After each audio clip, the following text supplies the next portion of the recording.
to Just an Average Fantasy Football Podcast.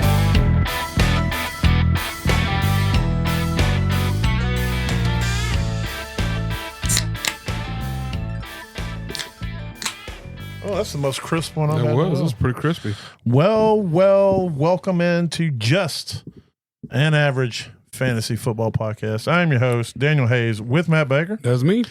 And our special guests, I guess, we've had him before, but Bus, Larry Cowan with us too. Yeah, what up? What up? We had to get a Falcons fan in here, so we usually hold the South for last, but we're going to do the South today, and then we'll knock out the rest of the division later. But this is the day we could get Bus in here to do the show with us, and like I said, we want to try to get a Falcons perspective. You got a Panthers perspective, and then whatever perspective you want to say Baker has.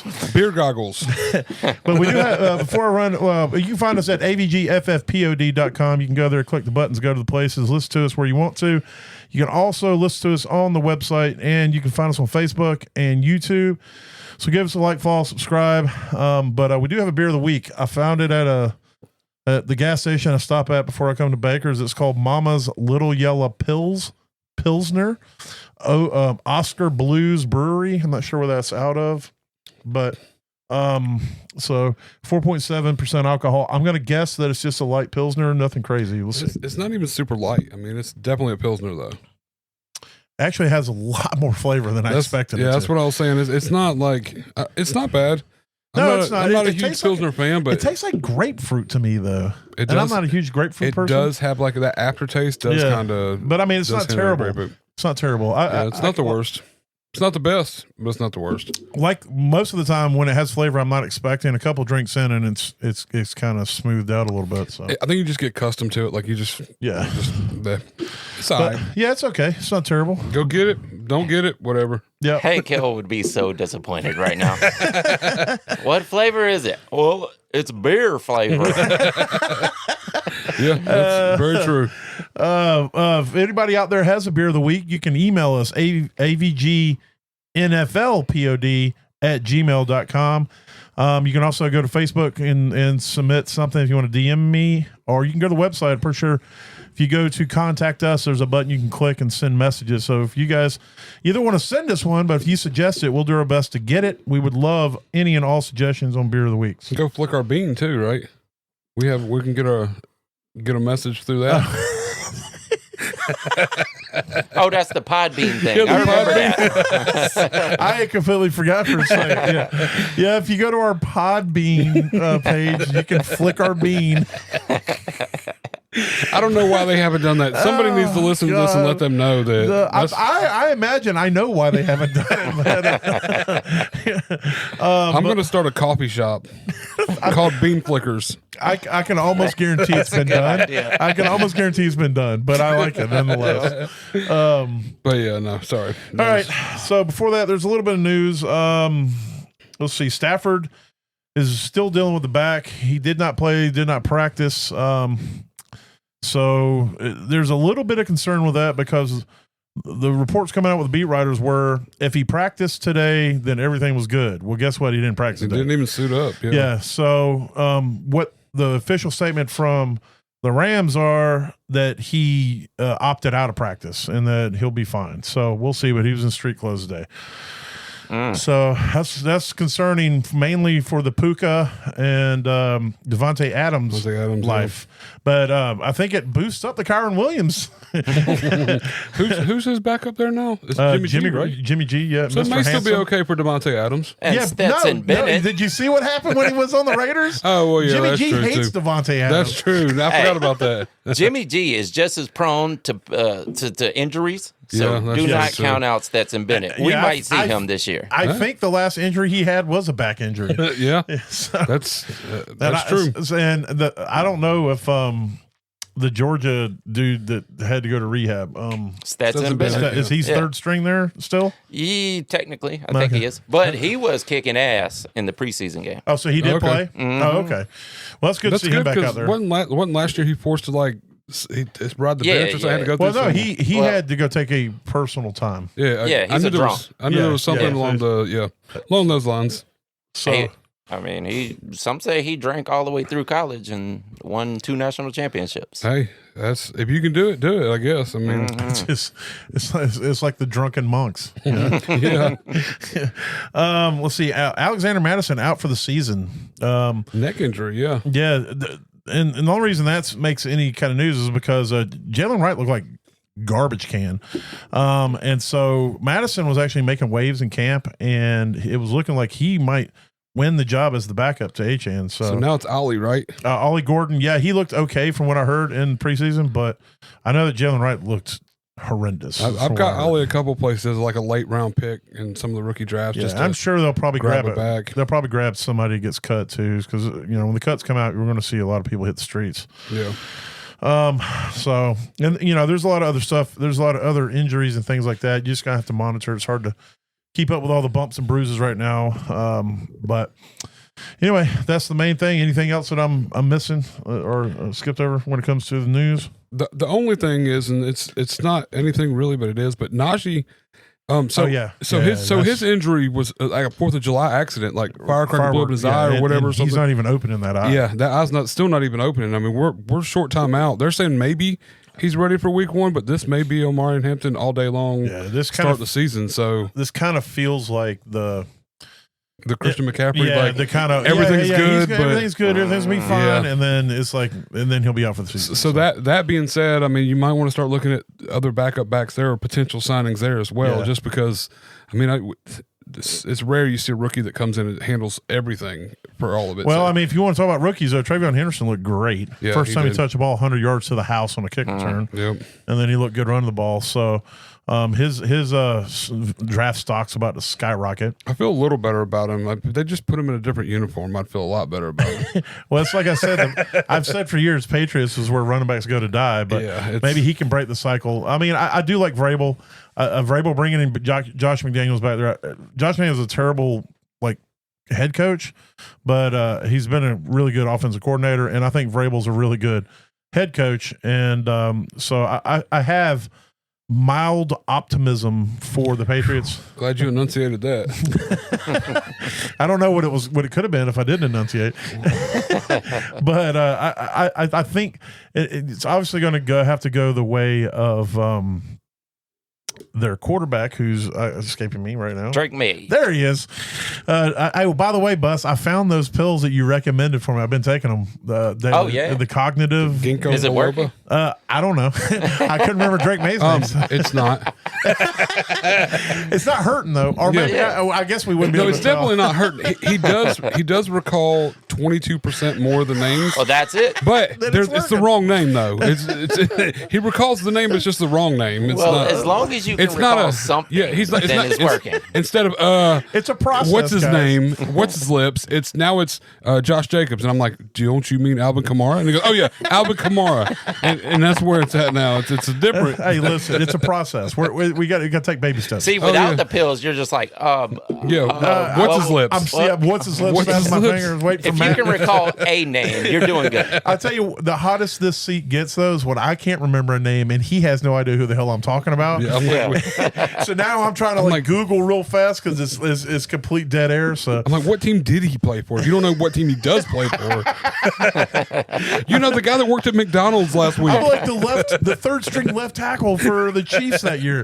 I'm over here like I don't even know. Is that a thing? Like what year? 2012 through 18. One of those years. The thing is that my brain recalls things but can't get all the details, and the name is usually the thing it leaves out. Yeah. Hey, I have the same issue. That's why I take those pills.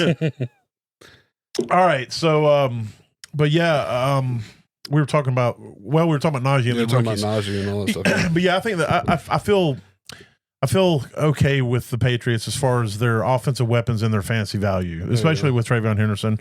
I just wonder because I've heard they're saying Ramondre's been looking good too, and that's not boding well if you want, I think it'll bode fine until they play a real snap and then they see what Ramondre really is. They remember. They're like, oh, there he is. That's the Ramondre we know. Well, here's the thing, though. Every team in the NFL wants a split backfield. Yeah. They do now, yeah. Yeah, and I mean, every now and then, if the the head RB just stands out, of course they're going to go with him. Yeah, they'll run. But every team wants a split backfield, and that's something you have to remember. And that's kind of. I'm glad you brought that up because I was thinking about that today. Everybody's kind of out on Brees right now because Brees he's first of all tweeted some things in regards to how this isn't he's not their guy, talking about the new coaching staff. So apparently he's not feeling the love as far as being the starter, and they've come out and said basically they want to run a committee backfield with the Jets. And there's some reports thinking they may want to run a 3-headed monster back there with Braylon Allen, and then was it Isaiah Davis? Yeah, Isaiah Davis. Yeah. So there's and right now they're all kind of looking good, but my thought process is I think Brees is substantially better when he's on his game than either one of those guys. Yeah. And it's kind of like the whole thing with McCaffrey for years where the teams are like, yeah, we're going to have to use somebody else. We can't just run McCaffrey out there 90% of the snaps.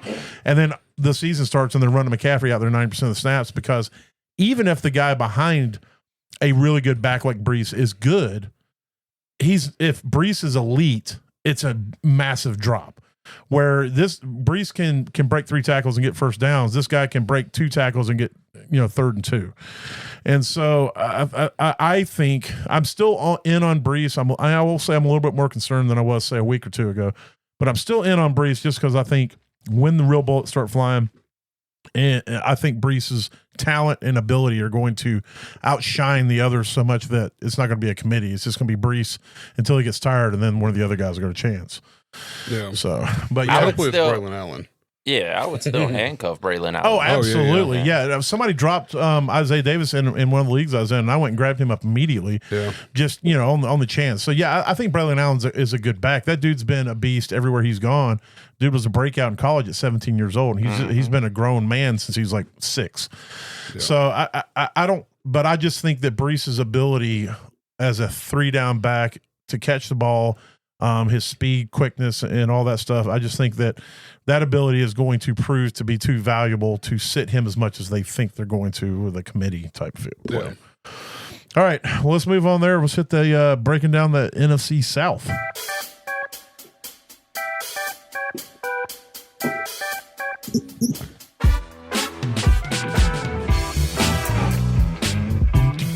I'm telling you, that bass player, I got to figure out where that came from because that bass player is getting it. That is funky.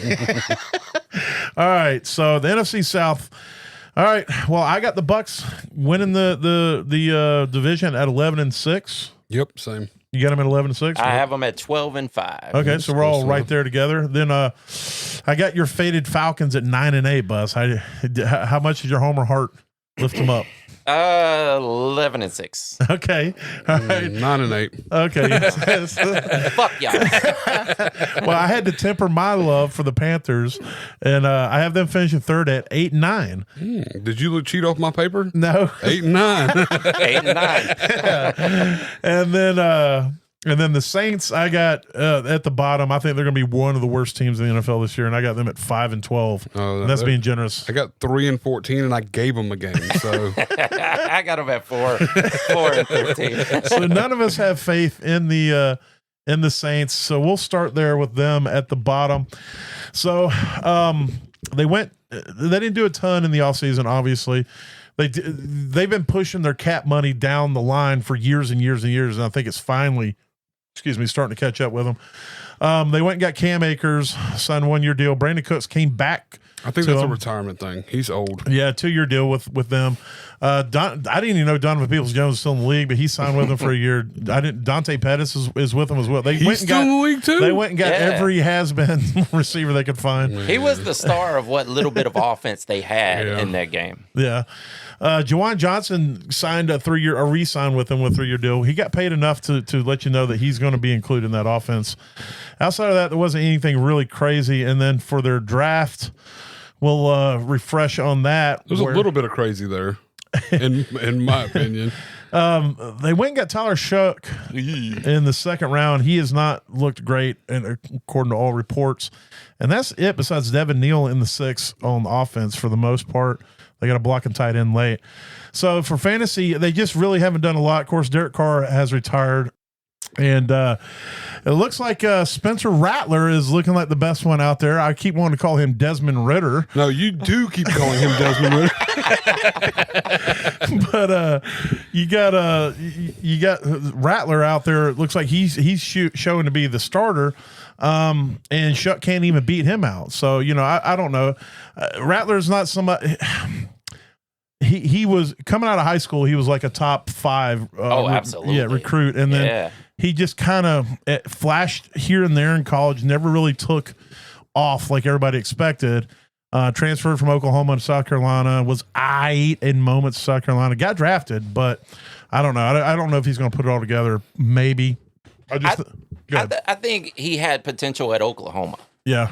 But he never really put it together on the field. Now, when he was coming out of high school, Lincoln Riley was working with Baker Mayfield. Right. And he also was a big fan of that. Why am I blanking on his name? Now, I'm getting this from you. Oh, man. Rattler. Spencer Rattler. No. Desmond Ritter. No. Texas Tech plays for the Chiefs, goes to the Super Bowl. Mahomes. Patrick Mahomes. Patrick Mahomes. And he's some like Gilboa for everybody now. Y'all, you know what? I caught it from you, man. No, actually, I do this all the time. But anyway, so Lincoln Riley was a big fan of both of those quarterbacks. And he wanted a quarterback that was pretty much an amalgamation of those two quarterbacks. And they went and got Spencer Rattler Google. because... What does amalgamation mean? You beat me to it. But anyway, so he had the potential, like you said, coming out of high school. He just never put it together at Oklahoma, and then he ended up transferring to South Carolina. He was decent. He wasn't bad, but his draft capital is what it is because he never really came through in the end. And I think, we have to also consider. I think he's getting better coaching this year.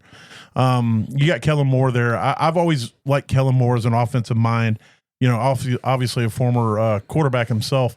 So it could be that with Kellen Moore there, he's able to create this offense that makes it a little bit better for Rattler to go out there and do what he does and not have to think as much. Because I think that's where it all falls apart. But either way, I don't have a lot of faith in the offense. I think Kamara's still going to be great in the backfield. Well, he's got a great mentor there in Taysom Hill too, and as far as a quarterback, tight end, whatever he's there. It's going to be interesting to see what Kellen Moore does with him this year when he finally gets off the injury. Yeah, no, I mean, I'm not when Rattler did play last year, it didn't look impressive. No. Everything looked like it was just all crumbling. Their whole apart, team was ass. Their coaching was ass. Their offensive scheme was ass. It was just all a dumpster fire. So, except for the first 2 games of the season. Oh yeah, no, Derek Carr was a Pro Bowl quarterback in 2 games. Yeah. They scored like over 100 points. He had like 11 touchdowns in 2 games or something, and finished the season with 13. I was eating shit because I was telling people like, "Oh, this is the worst team in the league. They're gonna suck so bad." Yeah. Those first 2 games, I looked like an idiot. Yeah. But so moving to the running backs, you got Kamara back there. Who I think he's still really good. He's up there in age, but I think he's going to have to be this offense for the most part. So I think he's going to be a pretty decent pickup in fantasy as long as he stays healthy, just based off of the workload. Kamara's one of them that doesn't even have to stay healthy and still puts up enough points. Fantasy. I mean, he's had like 3 seasons where he didn't play full seasons, and he still finished top 10 in all 3 of those seasons. So when is he going to run out of gas, though? That's the question. He's not. Him and Derrick Henry are cousins, and they're cut from the same cloth, and they're going to run forever. They're just going to be immortal running backs.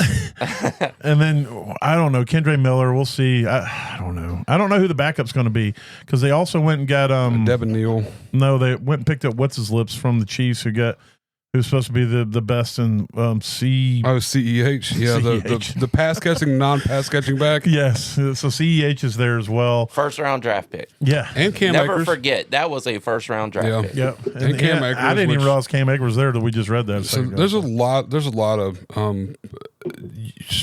should have been talent there. And we'll talk more about this guy in a minute, but you got Olave on the outside who I think Olave, talent-wise, is an amazing receiver. I wasn't big on him coming out of college, but I was wrong as far as his talent is concerned. He does deal with a lot of concussions. Some of that could be the fact that Derek Carr was his quarterback, throwing him murder balls. Yes. But it's one of those where a big hit and he's done for the season. He's done for weeks, and his quarterback. I don't know if his quarterback play is going to be improved. So, and then on the other side, you just don't know. Is it going to be Cooks? You got Rashid Shaheed, who's going to be on the other side, I should say, and he's solid, but he's a go ball, receiver for the most part. This offense does not inspire any confidence at all, man. Yeah, especially I think we spent too much time on it. We have even definitely. I need therapy after thinking about this team. Let's move on. A little bit brighter of a spot. The Panthers 8. I got them going 8-9. Well, we all got them going 8-9. 8-9, yeah.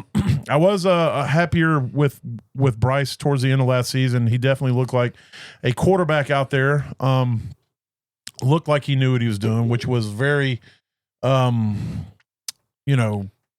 Aspiring. There we go. I don't know if that's a word, but it'll work. It sounds good. I didn't even have to ask Google, so we're good. In the offseason, they went out and got Rico Dowdle. I think it's a solid signing to back up Chuba. Rico is somebody. If Chuba gets hurt, I think they're not going to lose a ton with having to play Rico Dowdle at the running back position, especially in pass catching. Rico's a little smaller, I think, but I mean he's still versatile and he's still quick. Yeah. They signed Hunter Renfrow, which, I just learned that Hunter had been the reason he missed time was because he's dealing with a disease. It was an autoimmune.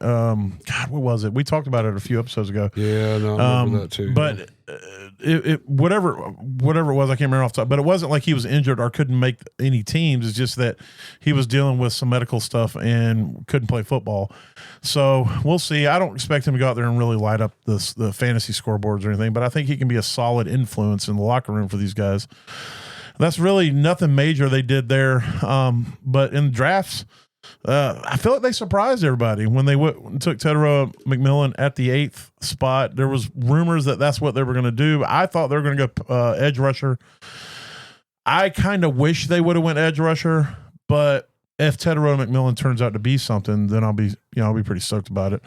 They did go edge rusher after that 2 picks, and then they got Travis Etienne's brother Trevor in the 4th round out of Georgia, who summarily fumbled the first time he touched the ball on a kick return. And then that's what he does. Etienne gonna be Etienne. He is a good dynamic running back, but he fumbles a lot. Does he? Yes. I don't know a ton about him. But yeah, so nothing crazy besides Teterow there, but you got Chuba. Chuba was great for fantasy last year on a bad team. He was still averaging almost 14 points a game in half-point PPR. And he finishes the RB13. And I think they went and paid him in the offseason. And so I feel good about Chuba. I mean, how you guys sitting where you can get him now? And we'll talk a little bit more about him in a little while, but right now he's going off at RB18. And I think there's value to be had there. There's definitely value to be had. I mean, he showed us last year. He's going to show us all up anyways. I mean, I wasn't high on him coming into last season, and he did good. I mean, I've never been high on Chuba. He was more efficient than I thought he was going to be. Even last year when he was doing good? I see what's going on. It's hard to buy into that because you're like, the bottom's going to fall out of it at any minute, right? You would think. How many years did he sit behind? Like, he was in the league for 3 years before he actually got the starting job. Was it that long? I think it was 2. Was it 2? Yeah. I think so. But I mean, it's still. I mean, he showed last year that he does have a little flair and a little, like I said. I mean, it's there's something there, and I mean, it's hard, especially when some of these other backs are being projected at 4 and 5, and they've never had a top 10 finish. You know, that's true. That's the hard part when you got a guy going off at 18 that has already shown us he could finish 13, and they haven't done anything that really threatens his job. Rico Dowdle's like.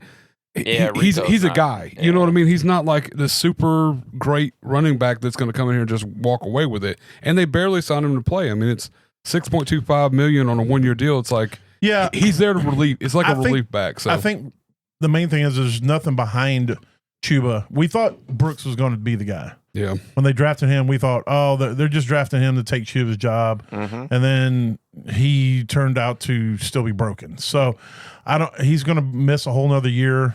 So for this year, I think it's still going to be the Chuba show.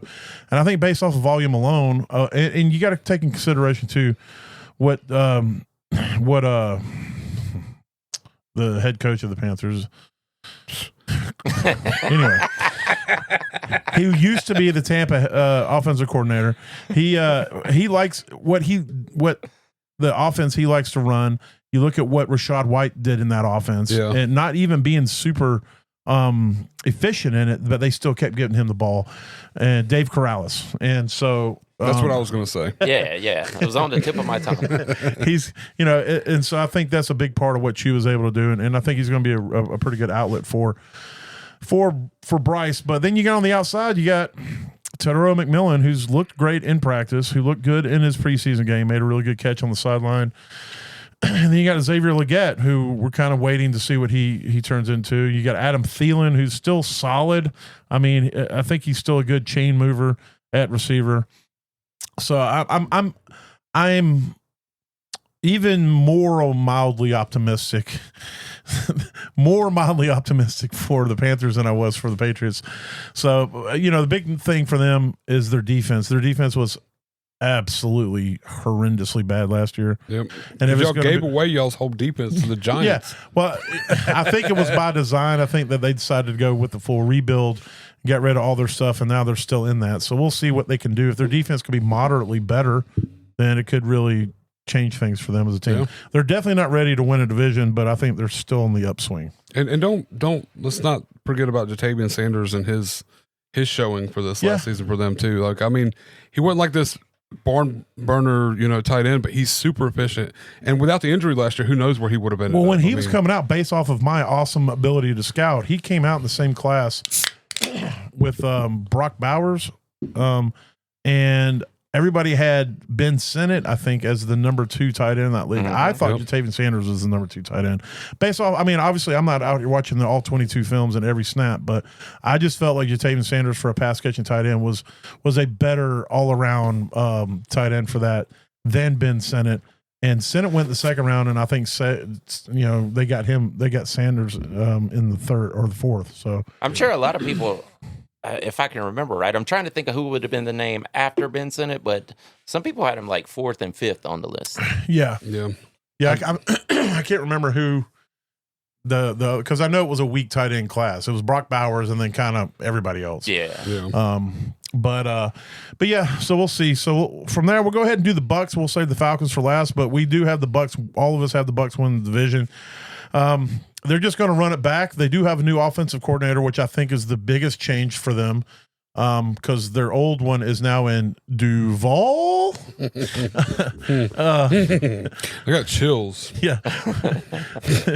The head coach of Jacksonville and is the most awkward dude ever. But, from all accounts, they're going to be running the same offense, but that doesn't mean it's going to be better. And you know what? I don't know what Baker Mayfield will do if he had the same offensive coordinator 2 years in a row. Yeah, that would be. I don't think he's had the same. He would have no idea what to do. Yeah, they didn't really do a ton, like I said, as far as grabbing new people. They didn't do anything really in free agency with the offensive side of the ball, and then the draft. Again, it was just we're just going to kind of keep our guys. And they did grab Ibuka, which was huge, and we'll talk more about him later. But outside of that, I mean, Tez Johnson, the 7th, was probably a special teams ad anyway, and so. You got Baker Mayfield, who had a career year last year. I think he threw 45 touchdowns. Yep. And dude looked like what everybody thought he was going to be when he was the number 1 overall pick for the Browns. And then you got the breakout of Bucky Irvin, which we were big on Bucky Irvin before the season started last year. Well, I was seeing what he did in college, and I don't watch a ton of college until the draft, and I go back and watch a lot of replays.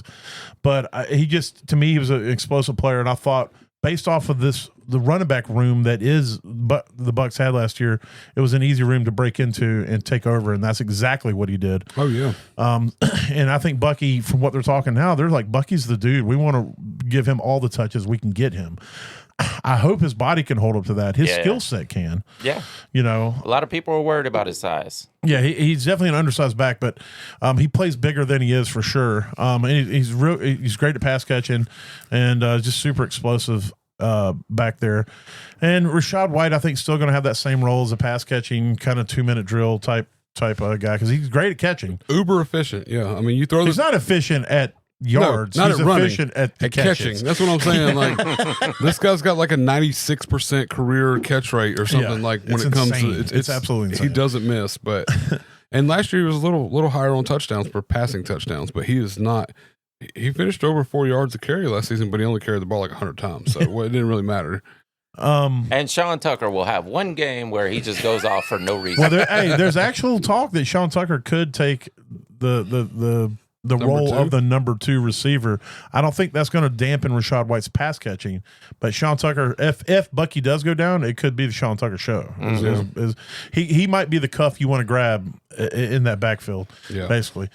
We're going to talk more about Mike Evans here later, but the dude's still a beast. I mean, he still got his 1,000 yards last year. Yeah, did they force it? But yeah, obviously, but I mean, they still made the playoffs. It wasn't like they put their wins at stake to get him his 1,000. Yeah. And so I'd like to see him get another 1,000 this year. I think it's a great streak that he's on. Whether he's still got that juice or not, as being as old as he is, we'll have to see. Chris Godwin's obviously hurt again, so I don't know. He may or may not start the season, but you got Ibuka, and Ibuka is a solid. He doesn't come across to me as anything super dynamic. He just seems like somebody who's everything. He's good at everything. Yeah. He's great at route running. He's great at catching. He's great at getting separation. But I don't expect him to get a ball, 2 yards past the line of scrimmage, make 6 guys miss and score. Yeah. And so I don't know. You probably saw him more in college, Bus. I mean, what's your opinions on what Ibuka was in college, or him as a receiver? I think he's going to end up playing the slot because he was a dynamic receiver in college, but I don't know that he's going to have what it takes to play anything more than slot, at least in his first season. Of course, Mike Evans is always going to be the dominant receiver there. Right. But he probably will get fed a lot because of that, because Mike Evans being that dominant force, he's going to get the double coverage, and Ibuka's going to be out there at least until Chris Godwin comes back, whenever that may be. Right. Yeah. But do you think if it's McMillan and Ibuka out there, that McMillan will play the outside and Ibuka will be in the slot then? I think so. I think that's the way they were running it, if I remember right from the preseason game. But I guess we'll find out a little more in the next few games to come. But I think right now they're going to end up playing him in the slot, at least for the first of the season. I think they have a really solid wide receiver room, and I would still invest in McMillan if you're in Dynasty because of the age of Mike Evans and Chris Godwin. I don't think he's super old, but his body is super old. And so it could be in the next year or so, it could be Ibuka and McMillan in that wide receiver room. And those two guys could be on down the road. So, and then at tight end, you got Cade Otton, who's just solid for the most part. He's a great late round, kind of, oh my God! When you play different players every week and streamer option, there it is. I got you, man. I know all these definitions. If you're going to be streaming tight ends, if you're going the late round tight end, he's a guy that I've definitely been looking for in drafts. So and anybody gets hurt, I think he kind of takes a step up. Anyways, he showed us last year when Evans missed the 2 weeks and Godwin was out, with his injury. All of a sudden, it was the Otton show. We saw he was getting 10, 12 targets a game. 3 or 4 weeks in a row, he was just like a target hog. And he was just eating each time, too. He was coming down with most of them. He got a couple touchdowns. It was like, now it's time. And then once Evans came back and everything started working, he kind of faded back again, Yeah. But, am I misremembering, or was he overdrafted last year? Otton, he was overdrafted. I think he definitely was overdrafted. I'll say this. He was overdrafted for what he did in the beginning of the season, but people who had him and held on to him, it was part of that, but it was also the so the year before last, he had ran the most routes of any tight end. Like his route percentage was through the roof, and so the analytics said, based off of history, when you have a tight end or a receiver who's running this many routes, that it's bound to break at some point. So the analytics fantasy crew pushed Otten up because they're like, this is going to be his breakout based off of the fact in 2023 he had this route percentage where he was running like, I want to say it was over 85% of the time he was on the field, he was running routes. He just wasn't getting the ball that much. And so they're like, anybody who runs that big of a percentage of routes is bound to get the ball at some point, which they were right in a sense, but he didn't explode to the level that we all that they were kind of hinting at. And it came on the shoulders of, injury, realistically. I mean, Godwin went out, Evans missed a game or two. We didn't really see it, like you said, until Evans went down, and then Godwin, I think they were both out at some point. Yeah, so there was and that was kind of the explosion for Otten. And then once that happened, everybody's like, oh, here it is. Now it's finally happening. And it did for a minute until those guys came back. Week 8 through 10, Mike Evans was out. And those exact weeks, I want to say he averaged like 10 targets a game, Cade Otten did. Coming off the back of only having like 5 targets per game. Right. Previous. So 8 through 10, he had 10, 11, and 10 targets those weeks. And so, so he got pushed. You're right. He got overdrafted because he was pushed up the board by the analytics crowd, and then he didn't really hit on it the way that we all. Once the targets went away, all of a sudden he became viable, and he was good at it. Like it's still, he's definitely a good streamer. I think there's going to be weeks when you're going to want to pick Cade Otten up, and he's going to have good weeks. But I think Mike Evans isn't going to be healthy the whole season. Yeah, exactly. And Ibuka's a rookie. McMillan's a second-year guy. So and Godwin's not healthy now. So and Otten's got that rapport with Baker, and Baker loves his guys. Yeah. So he's definitely somebody to grab, but I'm not looking to grab him anytime early. I mean, I don't think he's going to be a top 10 tight end. I wouldn't draft him. Yeah. No, I don't think he's going to be a top. But I think he'll have 15. Top 10 weeks. He's at tight end 24 right now, which seems like a little more acceptable for him. Oh, absolutely. That's about where he should be. Yeah, because tight end 24 is like wide receiver 170. Yeah. Yeah. All right. Well, there it is. Well, let's move on to the Falcons. The Falcons, I have at 9-8. Bus has got them at 11-6. Baker's got them at 9-8. I will say, in your defense, the Falcons have a very easy schedule, especially at the beginning of the season. They're one of the teams where I've been targeting some of their players just based off of how easy their like first 4 or 5 games are.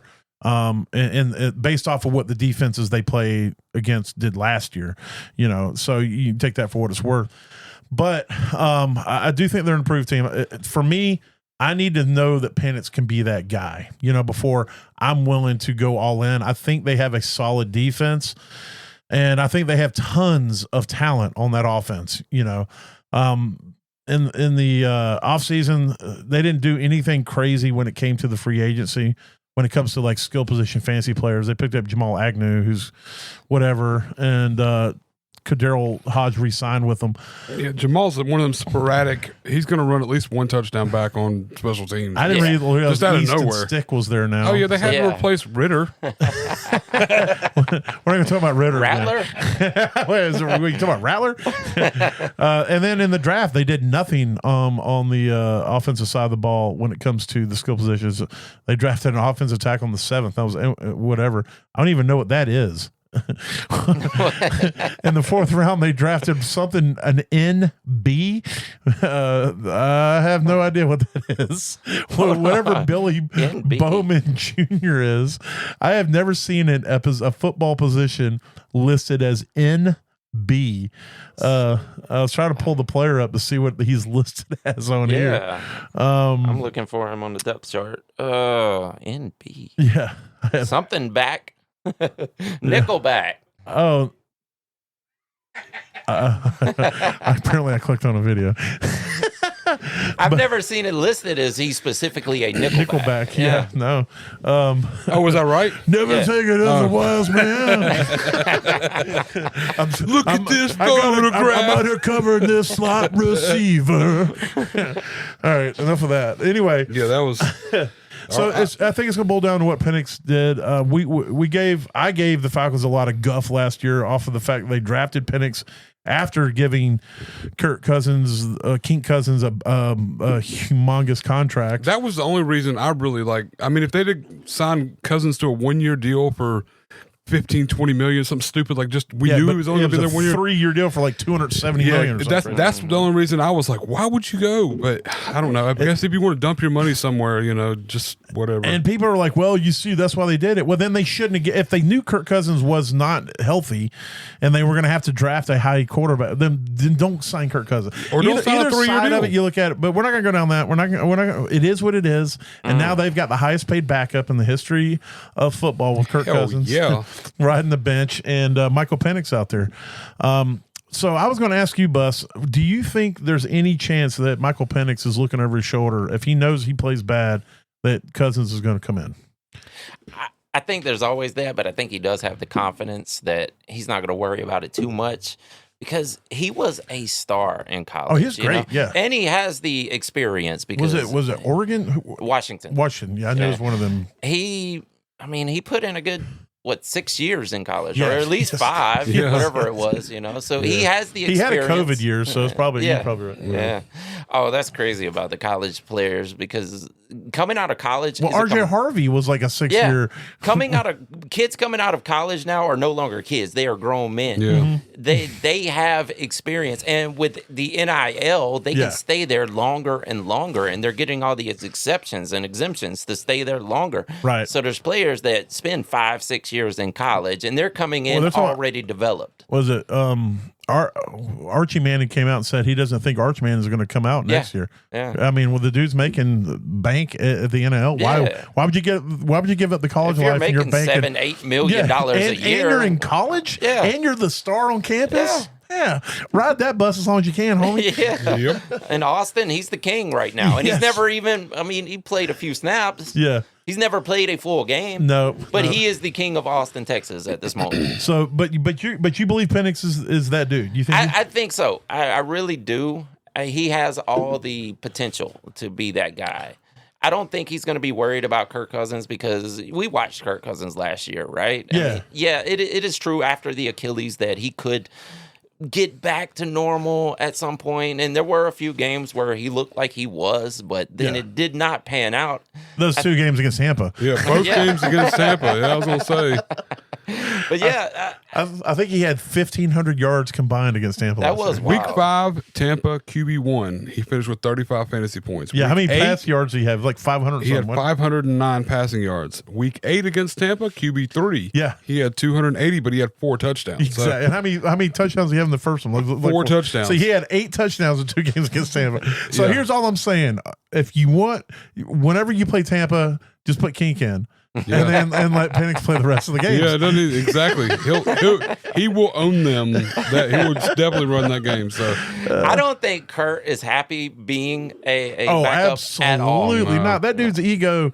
You like that? You like that? Yeah. No. And look, he's always been fiery when he's on the field, and this may motivate him that if he gets a chance, you may see that old fiery, competitive, yelling at the reporters on the way to the locker room, Kirk again. But maybe he goes to the Saints.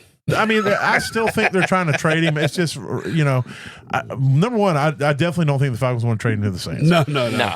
But I'm just and saying. the other thing is, I don't think the Saints can take any of that contract, and the Falcons aren't going to get rid of him unless they can get rid of some of the contracts. Unless they're getting something really like a top first round in return, they're going to eat that because his dead cap is astronomical. It's like $99 million. Yeah, I think it's like more now. I think it's like $130 million.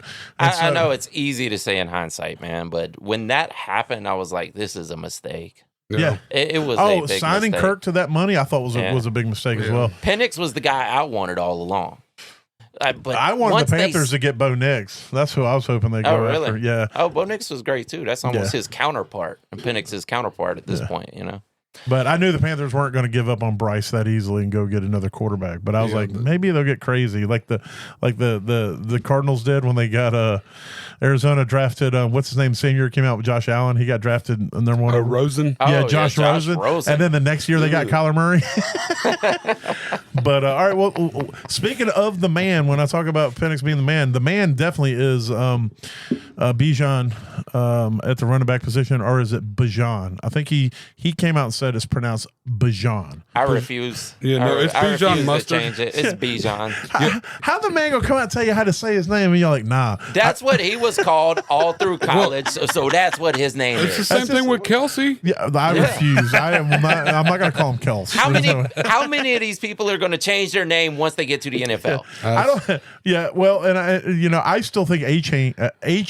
That's another one. Was a cooler name than A Chain. Ocho Cinco. He completely changed his name. You're an idiot. Yeah, but Bijan in the backfield, I think, is an absolute smash. If he want to take him at the 101 and drafts this year In redraft, I'm not scared of it. Yeah. I still think Chase is the 101, but depending on the league format or whatever, he's definitely Bijan's definitely an absolute animal back there, and he has all the tools, can do it all. I do worry a little bit about him losing touches to Algier. Yeah, but I don't think it's going to be anything that's worth nothing notable, substantial. Yeah. So there's not a ton there. I mean, I'm sure you freaking love Bijan. I think. Oh, absolutely. Probably the second best running back that I've seen come out of college outside of Saquon Barkley. Oh, yeah. Nice. I don't know. The best I've ever seen come out of college was Bo Jackson. Well, I was like 5 years old. Yeah, see, I'm old enough to have seen Bo Jackson come out of college. And Barry Sanders was absolutely amazing at all. But yeah, I'm getting into that old school stuff. But yeah, since I've been analyzing, football. for sure. And then the wide receiver core, Darnell Mooney, if he can get healthy, he's a solid number 2. Last year we talked a lot about Mooney coming over to the Falcons, and for the most part we're right. He's a very solid receiver. Chicago just couldn't utilize him the way he needed to be utilized, and the Falcons did very well with that. I do worry a little bit about him and Penix, because when Penix played last year, Mooney was borderline irrelevant. Mm-hmm. Yes. When Kink was out there, he was getting 8 or 9 targets. So, but they've had a whole offseason for him and Penix to work things out and maybe get on the same page. But I think Drake London on the other side of the ball is an absolute beast. I think this is going to be Drake London's year to finally. I don't want to act like Drake hasn't done anything in this league. He's been a very good receiver, but I think this is the year where he ascends into that Justin Jefferson tier, kind of. Maybe not all the way there, but like on the cusp of that. Oh, I pray for that. I can't say that I necessarily believe that it's going that high. I think he has potential to be a top 12. I mean, I don't know if Justin Jefferson. Where did he finish last year? Drake London was top. He was a 5 overall wide receiver last year. Did he finish 5th? He finished 5th overall on 158 targets, and 90% of that come off the back of Michael Penix. Yeah. Now you look in the beginning. 90% of it. Well, I like 90%. We're going to go with 90% because, I mean, you look at week 1 and 2 with King Cousins out there, he had 10 targets. And after that, from week 3 to the end of it, he literally averaged 12 targets a game. Mm-hmm. I mean, and that's, I don't know when Penix actually came in. Was it week 13 or something? I can't remember. But yeah, that's the big thing for me. It's 2 things. Number one, last year I was expecting this offense to be a little bit better because they're running that McVay system. And I know that their head coach is a defensive guy. But I hope he allows the offensive coordinator to do more with this offense than they did last year. I want him to open that book, the playbook up. But is Penix going to be able to do that? That's the big question. And so we'll see, but I do like it. And then I don't really know who their tight end is. I was trying to think of who their tight end was. I was going to bring him up. Kyle Pitts? Oh, that's right. That's right. They forgot the last 3 years. They forgot about him too. No, I meant who's their pass catching tight end. Oh, that would be Charlie Warner. I'm just messing Charlie around. Warner is not a pass catcher. I'm just kidding. Total joke. But yeah. He was a Georgia guy. I wish him well. No, I think I really. The crazy thing is Kyle Pitts hasn't been horrendous. But based off of what we expect him to be in fantasy, he's been horrendous. Yeah, based on what he was in college. Yeah, if he was Cade Otton, we'd have still been like, Kyle Pitts would be a pretty good investment if you can get him late in drafts. Yeah, exactly. But you can't because you're not going to get him late in drafts. Somebody's still going to draft him in the 5th. I find it so hard to believe that he just lost all his talent. It's like the Monstars came and got his talent. Like, where did it go? I can't believe that he just lost it. It's still in there. We just have to get it out somehow. And I think Penix might be the guy to do it. He may do it. He very well may do it. There's terrible jokes to be made there of how he's going to get it out of him, but we'll move on from that. Because his name is Penix. Yes. But I do feel like if you look at his target share when Penix took over last year, it was lower than when Kent Cousins was in. So I don't. Yeah, well, because he locks in on his wide receiver. He does. He's all looking at. He's looking at Drake London. Yeah, but the thing is too is hard to take all that in consideration because A, he was a rookie, and B, he came in the season late, and I don't know that. Like he expected to play last year, you know what I'm saying? So now he knows it's his team. They've been working with him, and he's been hopefully developing a rapport with all these receivers, with everybody. Because it's like supposedly Penix and Pitts have been like going to lunch together, and they're best friends and all that stuff. Hope so. So you know, we'll see how it goes. I'm still not buying into Kyle Pitts until I see it. I can't waste. I need at least a season. I can't waste any more energy waiting for Pitts to do something. So, all right, I'll take him though late in drafts. I'll take him. Yeah, if I can get him late, I'll take a shot. As long as I got somebody, and as long as I get another tight end in front of him that I can depend on. If I can get Njoku and Pitts, I'll be happy. Yeah. Where is he going? Right? He's going too high to get him late. Yeah. He's going 16th, tight end 16th. I'll take that.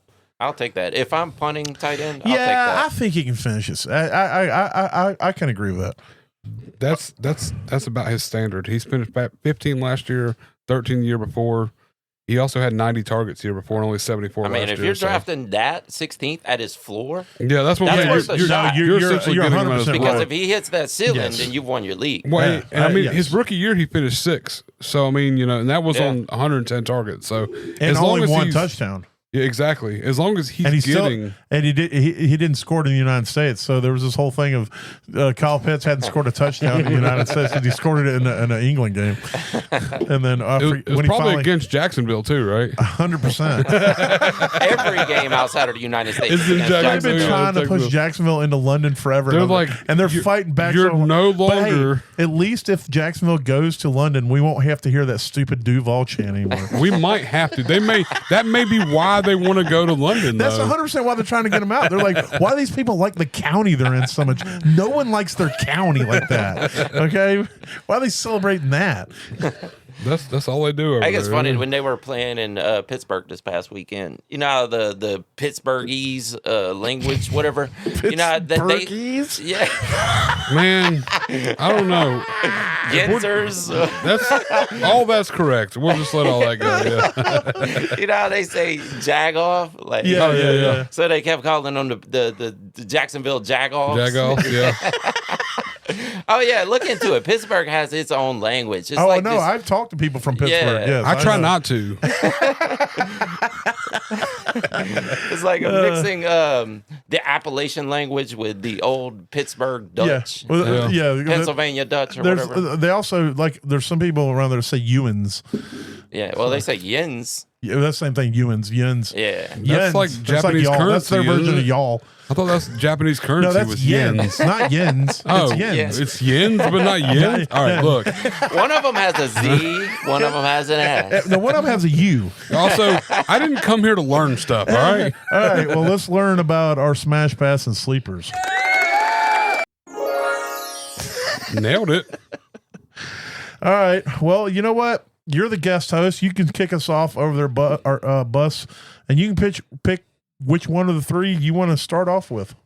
Oh man, do we need to build up to Smash? Is that how it works? We have. There's no form or reasoning to what we do, but if you want to do that, sure. Start with the sleeper. Let's do that. Sleeper. I wonder how you're going to feel about this because it actually is a Carolina Panther. Oh no! Ooh. I already feel good about it. My sleeper is Xavier Legette.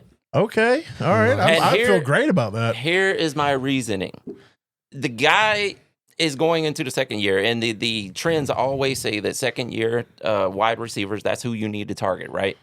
Yes. He did not show out last season. Nope. But now he has someone on the other side. He has Teteroa McMillan to draw some coverage. It's going to leave him open. I think Bryce Young can get the ball to him. I think Xavier Legette going off at wide receiver 68. Yeah, that's it almost doesn't matter nice. if he fails. Yeah. Almost nice. Actually, 67. Oh, It's 67. been updated. But still, 200 overall, so you can get him for free. Yeah, exactly. So it doesn't matter if he fails. If this guy Yes. becomes a wide receiver 2, which he has the potential to be, then you've hit. And if you look at like the videos and stuff before the preseason started, dude was like working out with top tier route like specialists, working on his route running, and he's already in shape. Dude is basically dude's like Adonis. He's like DK. Mm-hmm. Dude is absolutely ripped. Plus, let's not get carried away. No, he's Plus, who doesn't love this guy? He's he is definitely well. hilarious. I would pay money to have conversations with him. You wouldn't understand any of it. Yeah, I would try. I think if you hang out with him enough, You'd decipher it. You'd be able to figure out what. you know. Y'all see the clip of him at the hockey game? Yes. Oh, it's yeah. hilarious. I'm like, that. I gotta hang out with that guy one day. I follow him on TikTok, and there was so many clips of him during the off season, like riding horses, going out. Yeah, because that's his life. But he goes to these trail rides and stuff for charity, where he's just out there riding horses. And they interview him, and you're just like, I don't know. I'd have been better off if you played it backwards. I might have understood it better. Yeah. Super likable guy, definitely from everything I've ever seen. And I agree. I mean, I think you're getting him at an absolute steal at this moment because even like you said, even if he doesn't pan out, who cares? You know, like you just drop him, move on to the next guy. You just move on to the next one. I mean, you're not spending anything for him. The only other thing I was gonna say too is they do. You know how they do the things where they'll be like, as the guys are walking out to practice, they'll be like, "Who in the locker room would you not want to date your sister?" Oh, yeah. Well, there was one of they all still said Stephon Diggs on every one of them, right? 100%. But no, it says they said who on the team would you not want to have the aux cord? You know, play the music. Oh yeah. And on the Panthers, and every single one of them said Legette. Yeah, I know. I get that. Was he playing like Garth Brooks? Probably or playing country. They didn't come out and say why, but there's like, no, you don't ever want to hear that dude's music. Yeah, So, I could see that. all right. Well, Matt, who's your sleeper? My sleeper is Jawan Jennings for the Saints. Going off the board right now at tight end 33, 265 overall. Another free player, essentially. But dude, literally, he's never finished. Well, I take that back. Let me correct myself. One time has he finished as a starting tight end in this league, has he finished anywhere close to 33. He was 17, 26, and 15 the last 3 years. And we all know that the rookie quarterbacks or even semi-rookie quarterbacks love their tight end, love to target them. It's like a security blanket. And he's the better pick. If Taysom's still injury and still running his wild card mess or whatever, I mean, I don't really trust Foster Monroe, even though he showed up a few games last season. And Foster Moreau. He showed up a few games and had a couple that show out. But I think he's a cancer survivor. Mm-hmm. Yeah. He's still fighting. But I think Foster Moreau's more of the blocking tight end. He has been. He had a game or two last season that, kind of thought maybe something was going to turn out. But I think Jawan Jennings, you get him at tight end 33. He's a free spin. A streamer or not, like you said, you can pick him up. If he does great, awesome. If he doesn't, drop him, grab somebody else. But at this point, he has the potential to be tight end 17 as he has in the past, and you're getting him at 33. I mean, that's a steal at any moment if you can get him. If you go through my dynasty teams, you're going to see a lot of Juwan Johnson. Yeah, there's a lot of them there. That 33 for a starting tight end. Yeah, that's what I'm saying. That's phenomenal value. That's what I'm saying. I mean, you can literally pick this guy up on waivers in half the leagues you're in right now if you've already drafted redraft or there's a tight end 2 somewhere ahead of him. Exactly. Yeah, absolutely. Yeah. I guess it's Isaiah Likely, huh? Well, probably that. Maybe Noah Gray too. Yeah, maybe so. Yeah, there's a few cups too that people look at. I mean, that could easily fill in that spot. I mean, Cade Otton finished as outside the tight end 1 last year, and is probably going to be drafted a little higher than Jawan Jennings is. Yeah, absolutely. Well, my sleeper is Emeka Ibuka, the wide receiver for the Saints. I think the Tampa Bay Buccaneers. Yeah, that's what I meant. I want to correct it early so we don't have to start over again. Hey, we definitely didn't have to start over because I said the wrong name for an hour. It was a total joke. But Emeka Egbuka, like I said earlier, I just think that this guy's a super solid receiver. That was a heck of a super solid receiver. Yeah. There's a lot You should have tried to say it again. You ruined it. It was everybody appreciated you the first time, and then it surprised me that I didn't fuck it up the first time. That's true, or the second time. I'm not doing it the third time. That's to be argued. But I just think he's in a position where he's going to be going back and forth. Godwin's going to miss time. Mike Evans is going to miss time. And he's going to be on the field, and then when either one of those two when they're both back, he's still going to be on the field because he'll be like Buff was saying, that slot receiver. I think he can play the outside. I think he will play the outside, but I do think he is also better, probably more right now as a rookie fit to play the slot. I think ultimately they're going to want him to play the outside, and so I think when those other two guys are out, he will get his shots on the outside. But I think primarily he will be a slot receiver throughout the season. And, I think that Baker is going to make this dude into a star. I just think that they're going to be able to go out there and he's going to shine. I don't expect him to win Rookie of the Year, but you're getting him at wide receiver 47 right now, 113 overall. I think he's going to be a top 36 receiver. Oh, yeah. Possibly a top 24, depending on the injury statuses and whether this offense is going to be as explosive as it was last year. But if you can get 80% of what that offense was last year, this year, Egbuka is going to shine, in my opinion. So I like it. It's always a good idea to go with an Ohio State wide receiver. Yeah. They always succeed. I mean, unless you're taking the WR3 from last year's team or something. Unless Derek Carr is your quarterback. Yeah, if Derek Carr is your quarterback, there's that. You will be injured multiple times. All right. Well, from there, I'll move into my pass. Speaking of that guy, my pass right now is Chris Olave. It's not because I don't like Chris Olave. It's because I don't like the quarterbacks that are going to be thrown to Chris Olave, and I don't like where Chris Olave is ADP currently is. He's right now going off at wide receiver 32, I think is what my handwriting is messed up. 33. He's going off at wide receiver 33, 75th overall. I don't want to spend that. I can get Jerry Judy's right up under him. I can get Odunze. I can get Debo. I'd rather have Debo, Stephon Diggs, Jacoby Myers. I would rather have all those guys over Olave right now. And I don't think any of those guys are better than Olave right now as a talent. Except maybe Judy. I just think that Olave's not in like you said, a situation. I think it's in a terrible situation. Yeah. And if he, like I said, I worry about his concussions and him taking a big hit. And if I can get him in the 40s, if I can get him down where Egbuka's going, maybe I invest in that. Yeah. But not where he's going right now. Not with the other guys that are going around him and after him. So. What do you guys? How do you guys? I know that you're on the same boat because I actually stole this pass from you, Bus. So you're kind of in that same boat. A big Olave fan over here, and I'm kind of similar as well. I really feel that Olave's uber talented. Being drafted coming out of college, I was like, this guy's got something, and it seems like year after year, it's the injuries, the concussions, I don't know, situational it football. Just shows you. It's not where you get drafted a lot of times, and the situation you get drafted into can kill it your all. career. Yeah, I mean he's finished before it even really gets started. He finished 16 his second year overall, and that was a really good year, and he was still injured part of it. So I mean, it's hard to really invest a lot of trust, especially now that their offense is taking such a large step back in the quarterback room. Even Derek Carr wasn't good. But I'd take him over what they got going on right now, as far as a receiver would be concerned. The only reason I wouldn't take Derek Carr over what they got going right now is because I think they need to blow balls so they can become better. And so, well, they're well on their way to that.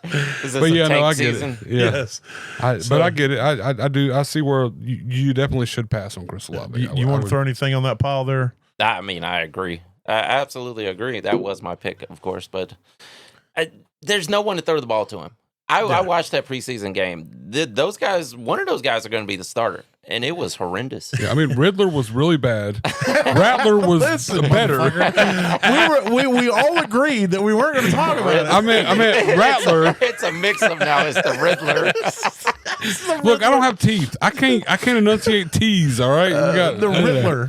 It's the Riddler. It doesn't matter if it's the Riddler or Jake Hayner or the Rattler, the Rattler, or Ritter. It doesn't any of them. Tyler Shook. I don't care if it's John Ritter.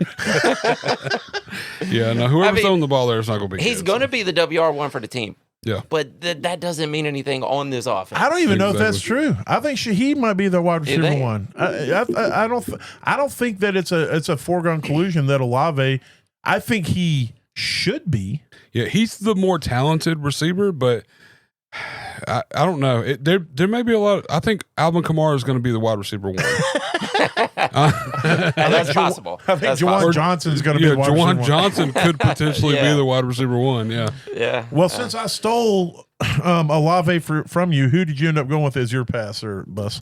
Some people are going to hate this, of course, because the guy's loved so much and he's done so much for all fantasy football players over the past few years, over the past decade. It's actually Mike Evans. He's going off at WR17 right now. And I know people are going to well, he's still going to get 1,000 yards. Is he really? He almost didn't get it last year. He has fallen off. He is not the player. He got hurt last year. He is not the player he used to be, and he will run out of gas soon. It is possible. I will say it is possible for him to finish WR17 or higher. I love the fact that you say WR. That's my favorite thing. Wide receiver 17. It is possible that he will finish that high and even higher. He could end up finishing 12. You're just worried that he's being drafted at his peak? Well, it's not necessarily at his peak. It's just there is a really good chance that his run is over. Yeah. So would you take DJ Moore over him? Absolutely. DK Metcalf? Yes. Marvin Harrison Jr.? Yes. Rashee Rice? Probably not with the suspension. No. I mean, Cortland Sutton? No. Devonta Smith? That's right around 24, 23, 24 is where I would throw him in. Yeah. I can respect that because I'm with you. I might even take, if I knew McLaurin was going to be a commander, I might take McLaurin over him. If I knew, depending on what's going on with that dispute. Absolutely. I would take Marvin Harrison. I would probably take DJ Moore. I would definitely take DK. I'm big on DK this year. I mean, there's a price for everybody, so I wouldn't just skip him completely if he's falling. Yeah. Right. But I just think there's such a high risk of him just bottoming out this season. Okay. I believe this. You heard it here first. Mike Evans sucks. Yeah. Terrible football player. But he's a Hall of Famer. There's no doubt about it. Oh, no, yeah, definitely. No doubt about it. But his run is over. Yeah. I mean, I can't promise that. There's a really you're predicting high that chance. Julio Jones drop off. Exactly. Yeah. Well, a very similar player. Except a little bit later.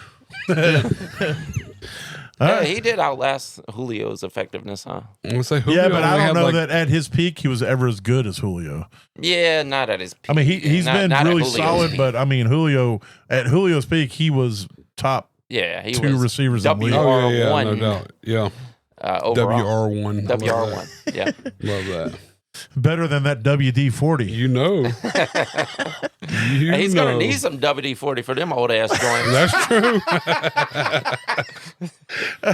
All right. Who's your pass there, Baker? All right. So before the podcast, I couldn't come up with anything. And now I'm just going to throw shit at the wall and see if it sticks. Oh, that's right. You didn't even have one when we started. So who I'm passing on is anybody on the Falcons that can catch the ball outside of Bijan and Drake London. Yeah. So you're passing on Darnell Mooney? Darnell Mooney, Ray McLeod, DJ Chark, Kyle Pitts, anybody, Kaderil Hodge. And I'm not drafting any of these people anywhere. First of all, I agree with you on everybody outside of Mooney. I'm trying to find Mooney on the list right now to even see where he's going. I can get Ray McLeod at 88th overall. Yeah, I mean, I might actually be willing to do that. So that means Mooney's got to be higher. I'm not drafting any of them. Mooney's at 54 overall. I would absolutely invest in that. At 54, you wouldn't? No, I wouldn't. Yeah, I'm not taking. There was a point in the season last year where he was a wide receiver 1 for when he was with King. Yeah. No, I understand that. I just there's not been enough consistency for me to be competent enough. I mean, 54 is what, 140, whatever you are overall? 144. 144 overall. So you're looking in the like 12. I just feel like I'd take Trey Harris over. I'd take Keenan Allen. And I don't even think Keenan Allen's going to hardly play. Marvin Mims, Rashid Shaheed, he could be the wide receiver first one. Of all, let's go back to Keenan Allen not hardly playing. Have you seen what's his lips try to catch the football? Oh no, Quentin Johnson. Yes. They need all the people they can on that team to catch the ball. Trust me, I get it. Keenan Allen didn't ask them to resign him. They called him back. No, they went and kidnapped him and brought him back and forced him to sign the contract. He's like, I retired. They're like, no, you don't. You're going to be out here catching the ball. But I don't know. I would take Rashid Shaheed because there's a potential he could be wide receiver one, and they way over 58. Or wide receiver one for their team, not overall. Sorry, excuse me. But I don't know. There's just I don't trust it enough personally to be able to put my money where my mouth is. That could be your wide receiver 4, though. Yeah. I think I can get my value elsewhere personally. I think that I can get better value. I think you forgot how good Mooney was last year. I don't think I did. I mean, he finished like 33, I think, overall. Mooney has had wide receiver 1 potential his entire career. It hasn't panned out. But he's never been wide receiver 2 even. When he had the quarterback to do that? Justin Fields, he made DJ Moore a wide receiver 1. I mean, he actually made DJ Moore wide receiver 2 his second year. He finished it in a PPR league. He was 23 overall. He had 140 targets, caught 81 of them for 1,055 yards.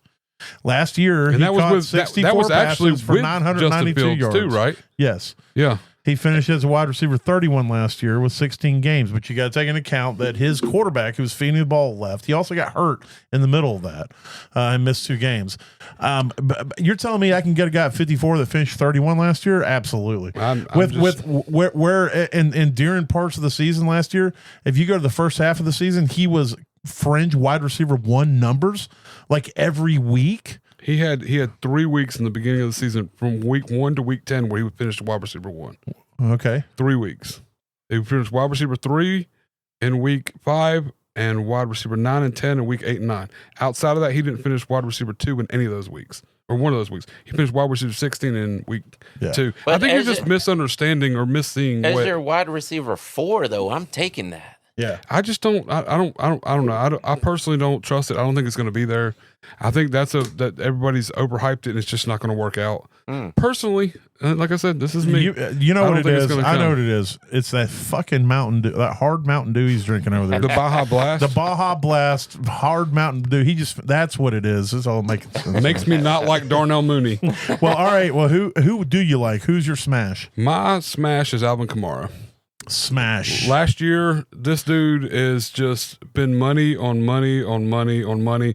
And right now, he's going off at running back 16, which is essentially the lowest he's ever finished in his career, even missing weeks. Well, there's 3 guys above him, Amarian Hampton, James Cook, Breece Hall. I would take him over all those. I would take him at 13. This guy can easily be a top 12 running back. He can be a top 5. And done it many a times. Right. And on a team that is floundering, in my opinion. And not that they need wins, but they need to compete so they don't look like they're tanking. Yes. So Kamara is going to be heavily played this season, and I think he's just everybody's going to sleep on him. I think honestly, before the season started, he may even drop back, and you can still get him cheaper. But possibly, he's definitely a value based off of how everybody's feeling about the Saints, where they're going, the direction they're going. He is the only thing on that offense, and it is hard at times for a running back on a bad team to be successful, but it can happen. We saw what Chuba did last year on an unsuccessful team. Yep. We saw what Saquon did for years for the Giants before he was hurt or whatever, and then he obviously got traded away.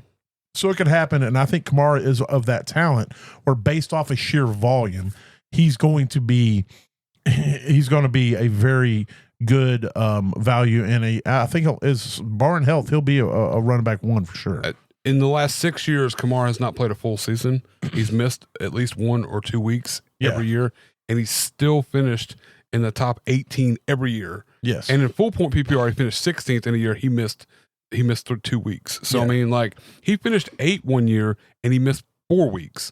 So, I mean, it's like this guy's too talented to pass on, and no when one he's going up at 16. no one's pushing him. There's nobody behind nobody him there. There's literally nobody there that's going to come in and just take it out. And if Taysom Hill stays injured, that's more touchdowns for him. Taysom Hill's really the only thing pushing The him. talent, yeah, that's Because Taysom will get those goal line touches that you wish Kamara would get. Kamara would get. Yeah, exactly. So I mean, I don't know. I think a lot of people are kind of sleeping on Kamara, thinking he's old, he's aged, he's done. But this is kind of a perfect storm. A lot of people sleeping on me like that too. That's true. I've read the Reddit reviews, so I know.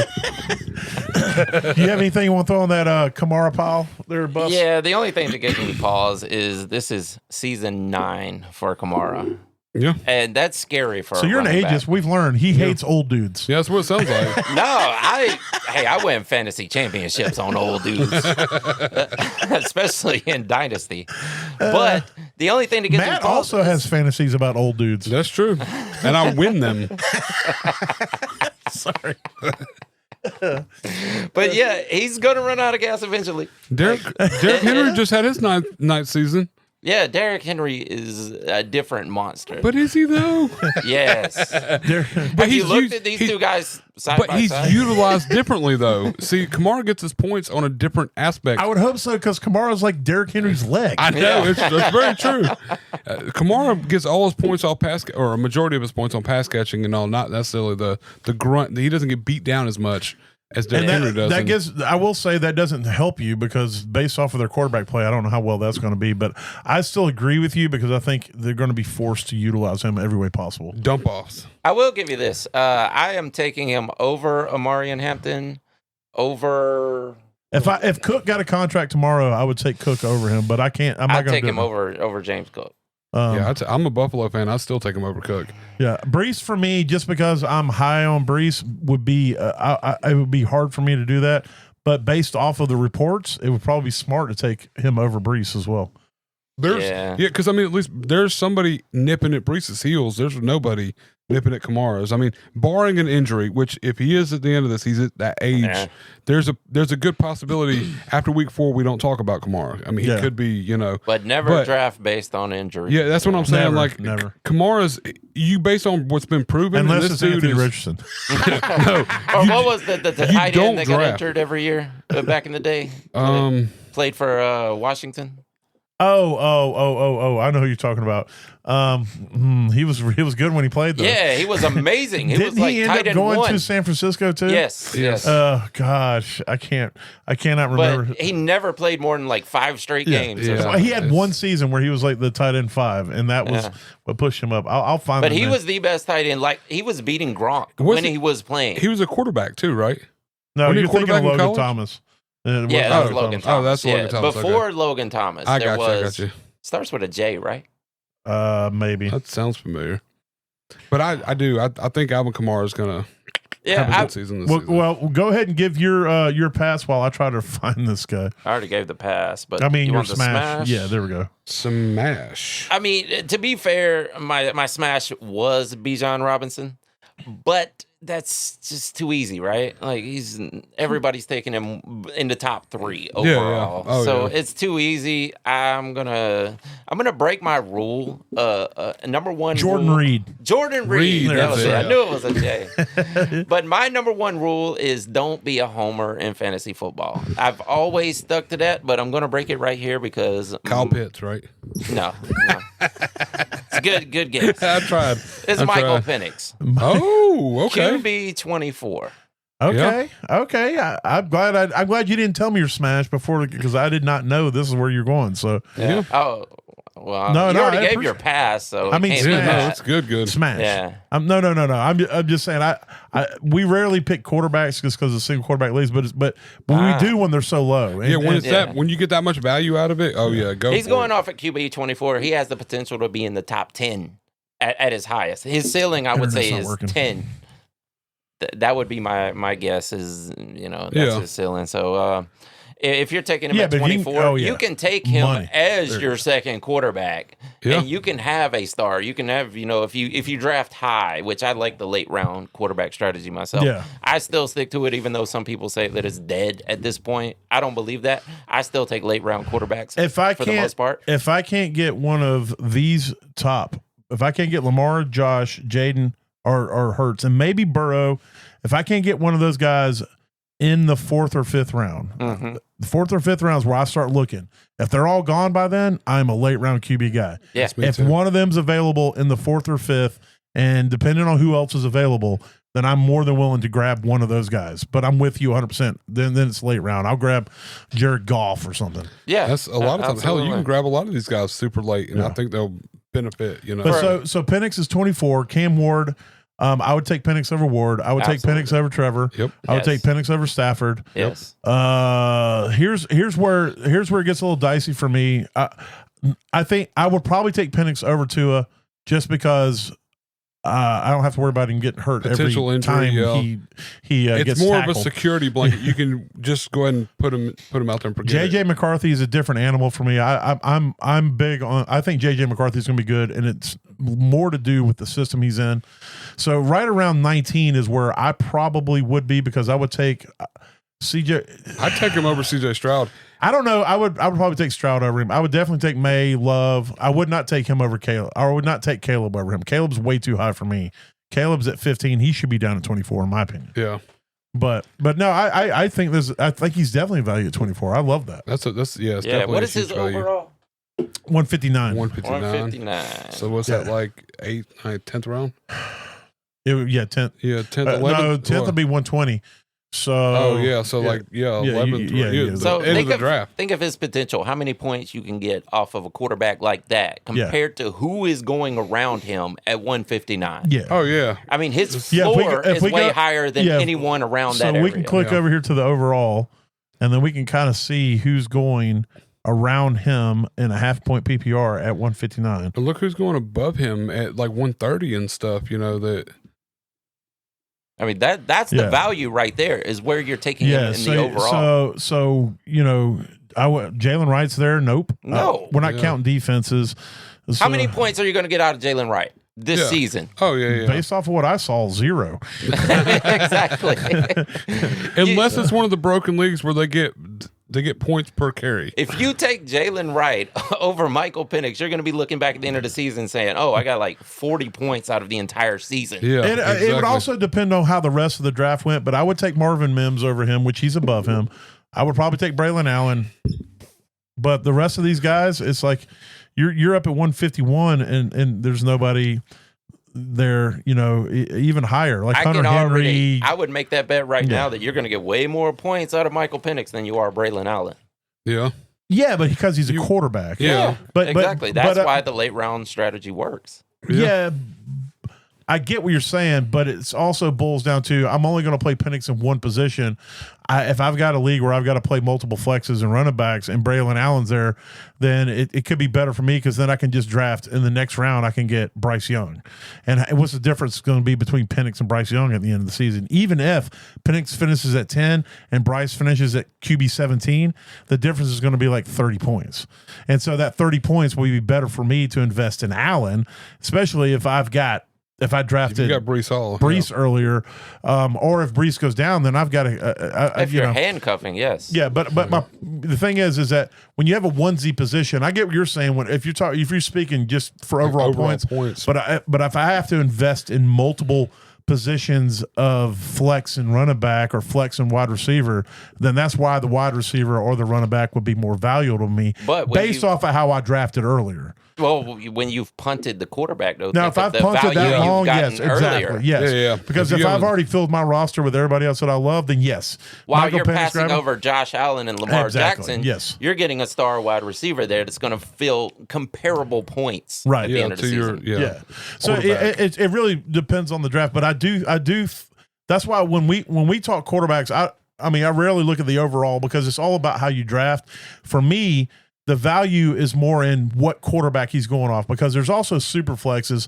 And even in a super flex, I feel like the quarterback, if you take the overall rankings and throw them away and you just look at the quarterback rankings, then you can sit here and go, this is quarterback 1, 2, 3. And if he's going off at QB 24, that's definite value to me, because I think he's more I think when it's all said and done, he's going to be 15 or higher. with potential to go to 10. Yeah. And there's reports coming out now of Falcons camp where they're trying to get him to utilize his legs a little bit more, which that's not, he's got that ability. He can, but he doesn't want to do it. You know, he's very similar like to Jordan CJ Love. Stroud. And Jordan Love. In that sense where he's got the speed.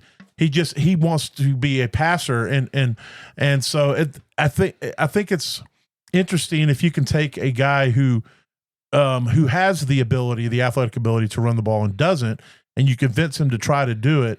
That could be a real interesting thing in the sense of when he's scrambling, he's always looking to pass. Whereas Jaden Daniels, when he's scrambling, he might look to pass for a split second, then he's running. But Penix, if he's scrambling, he's a passer. So if he's scrambling, it's not a design run.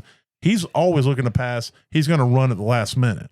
And whereas Daniels, even Lamar, they're not going to wait till the last minute to run the ball. They're going to wait till the second minute to run the ball, if that makes sense. Yeah. And so, but if you look over here, I you know, when it comes to the quarterback values, again, I just look at where they're going.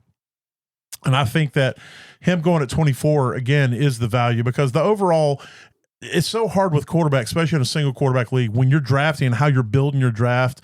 If I decided to go and get Drake May up here at 127, well, then I don't care about getting Penix. Even if there's value at 159, I don't care to get him at 159 because I've already drafted a late round QB at 127. Yeah. But if you want to talk about the quarterback rankings and the value at 24, there's absolute value there for sure. Because I would take him over Ward, Lawrence, Stafford, probably Tua, Stroud, and Caleb, and so that would bump him up into the top 20 if you took all those out of the equation, absolutely, and moved them down below him. So, and still, I believe his floor is higher than that. So, or his great value, or his floor and his ceiling too. You know, his ceiling is his top 10. Yeah, you know, exactly. Because the other thing you have to consider is all the talent he has around him. You know, it's not him out there with, you know, bums. You know, if you look at like Cam Ward, he's got Calvin Ridley, but who really else does he have? He's got second tier running backs. Okonkwo. Okonkwo, who we keep waiting to have. Tony Pollard, man, a second tier running back. You know, and so he doesn't have. I want Cam Ward to be successful, but he doesn't have the level of talent. If you give Cam Ward Michael Penix's talent around him, then that's a whole different conversation. And I think a big part of why I like Penix, like you like Penix, is that he also has people who can make him really good too. Who is taking J.J. McCarthy over Penix? I would take J.J. McCarthy over You Penix. Would? I would. In that system, for sure. I mean, for sure. You watched him play in college, right? In Michigan. But I also watched Sam Darnold shit for most of his NFL career and then turned into a Pro Bowler last year in that system. And so for me, it is very quarterback friendly. I trust that system. I trust Justin Jefferson, and I think J.J. McCarthy, based off of that, I would take him. Now, if you switch them, if you put Penix in Minnesota and you put J.J. McCarthy on the Falcons, there's no way I'm touching J.J. McCarthy. I'm drafting Penix higher than even that, just because I trust that offensive system. I would trust immensely. it if it was Shanahan. I know it's the same system technically. Yeah, but did you? Like I said, have you? There's no quarterback that's failed in that system yet. Yeah, Darnold had a career high year, like superior. King Cousins, true. Way King over. Cousins but after being under Shanahan. Yeah. Who? Darnold. Yeah, for like 5 minutes. Oh, a year. But but then he played a whole season up in Minnesota in that quarterback-friendly system and dominated. I mean, he did fall apart Shanahan towards the end of the season. Quarterback whisperer, though. Yeah, but I think that if the track record of the backup quarterbacks that have had to come in when Kink got hurt, who were successful, when you got beat hard, and he had Josh Dobbs come out there and had a Josh he had Dobbs. a game. He had a few games against the Falcons. and there's a few other backups that were behind. It's kind of one of those things where you just look at it and you go, does it really matter who the quarterback is there? They're still going to perform, right? But and the same thing in the Shanahan system too. It's very quarterback friendly. So I trust that and I don't think J.J. McCarthy was terrible in college. Was he elite? Absolutely not. But I think he was above average. Is the Shanahan system comparable to the McVay system? No. You don't think? I think it's comparable in the sense of because that's what Penix is in, the McVay system. Right. Which they were both partners, basically. But it's not a proven McVay system. So if Penix was playing for McVay, that would be different. If Penix was playing for a coach who had taken McVay's system and who has already been successful with several other quarterbacks in that system. So you're only looking at the second year of this system. And as good as we want Penix to be, he didn't look great last year. He didn't look terrible. He didn't look great. Kink only looked good for 2 games for the most part. Yeah, but if you were to take just the first couple games of a quarterback, then nobody's taking. But my point being is that the Minnesota Vikings system is a Shanahan system that O'Donnell has taken, and he has made it good for several years. It is established.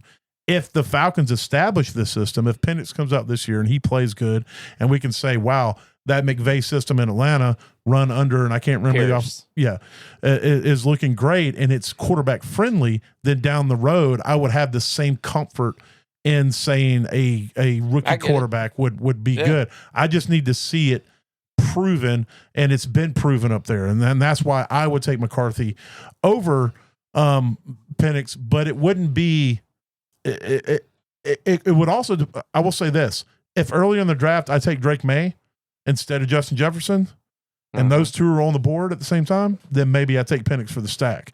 It's not one of those where I'm like dead, you got to have McCarthy. Again, it depends on how the draft goes, but if I'm just speaking strictly on ranking of quarterbacks, then I will rank McCarthy over Penix, but not maybe one spot. I can't do McCarthy. Tua is a question though, because I still believe in Tua. I believe in I do, which is also the Shanahan system. It is, but with a twist. I think that, but again, I don't know. I just got a gut feeling that the Dolphins are going to be a bottom feed team. I do. I think they're going to be too. I think they're going. I think I don't know. I think that they're. You got Tyreek who isn't happy and is hurt every 5 seconds. But you got Jalen Waddle. I just don't know if there's a firm leader like if you look at when Shanahan walks into the meetings, those players know he's in charge. Yeah. I don't know. McDaniel's not quite that. I don't know if he has personality. Yeah, and that's my thing is like his happy-go-lucky, joking at the things, having all these good times with his players on the sidelines. Those things only last so long. But when you start losing, all that goes away. It's like I don't know if he has the fortitude to hold it together. And I feel like this team is on the fringe of just complete collapse. Like as I think they have a ton of talent. I just think that they don't have a ton of leadership, like hardcore leadership. And they did just lose Jonnu and Alexander Madison. Yeah. I don't think Madison matters at all. No. Now, they utilized Jonnu. They utilized Jonnu like no one else ever has. Jonnu essentially replaced Waddle last year. I mean, Waddle's targets went way down. Tyreek Hill's targets went way down. Jonnu was the second coming of the Dolphins receivers. They replaced the wide receivers with Jonnu. That's what I'm saying. Yeah. Like, it was crazy. But, I mean, it's I feel this in a similar boat that I feel the Dolphins are going to take a big step back and people are going to be like, holy shit. Yeah. I don't – there's not a lot there. I think McDaniels is a great offensive mind. I don't think he's a great leader, and that's the issue. I think that the Dolphins are. I understand that. I draft for upside though. Yeah. No, 100%. I draft for upside as well, but I think that the upside when you're talking about McCarthy and I think there's upside in both when you come to Penix or McCarthy. I think you got beef with McCarthy. I think that's what it boils down to. Well, hey, I got beef with Michigan. I'm pretty good with beef. I'm fine with beef. They cheated to win the national championship.